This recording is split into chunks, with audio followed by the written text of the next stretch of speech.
অবরোধ প্রায় শেষ। আমরা প্রায় ২০-২২ জন মানুষ প্রস্তুতি নিচ্ছি সাগরে যাব। মাছের বংশবিস্তার, বেড়ে ওঠা ও টেকসই আহরণের জন্য বঙ্গোপসাগরে সব ধরনের মাছ ধরার উপর ৫৮ দিনের নিষেধাজ্ঞা শেষ হয়েছে। বুধবার মধ্যরাত থেকে সমুদ্রে মাছ আহরণ শুরু করেছেন উপকূলীয় জেলা, ভোলা ও তৎসংলগ্ন জেলাগুলোর জেলেরা। গত ১৫ এপ্রিল থেকে ১১ জুন পর্যন্ত ৫৮ দিন বঙ্গোপসাগরে সব ধরনের মাছ ধরা, পরিবহন ও সংরক্ষণ নিষিদ্ধ ঘোষণা করেছিল সরকার। আগে এই নিষেধাজ্ঞার মেয়াদ ছিল ৬৫ দিন। ভোলা জেলা মৎস্য কর্মকর্তা বিশ্বজিৎ কুমার দেব জানিয়েছেন, জেলায় সমুদ্রগামী জেলের মোট সংখ্যা ৬৫,০০০। এই জেলেরা ১৫ এপ্রিল থেকে ৫৮ দিন সমুদ্রে মাছ শিকার থেকে বিরত ছিলেন।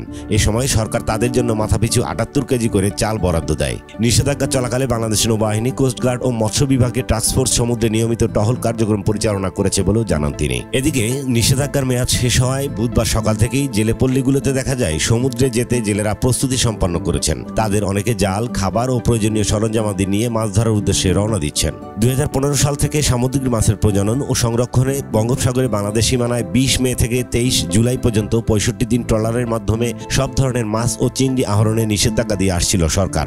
ভারতীয় জলসীমায় এই নিষেধাজ্ঞা থাকে ১৫ এপ্রিল থেকে ১৪ জুন, অর্থাৎ ৬১ দিন।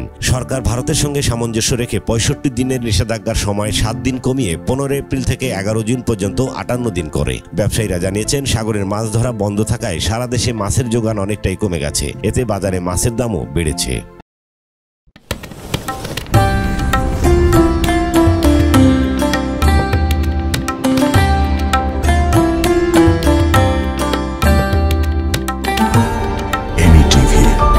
স্বাধীন বাংলার স্বাধীন কণ্ঠ।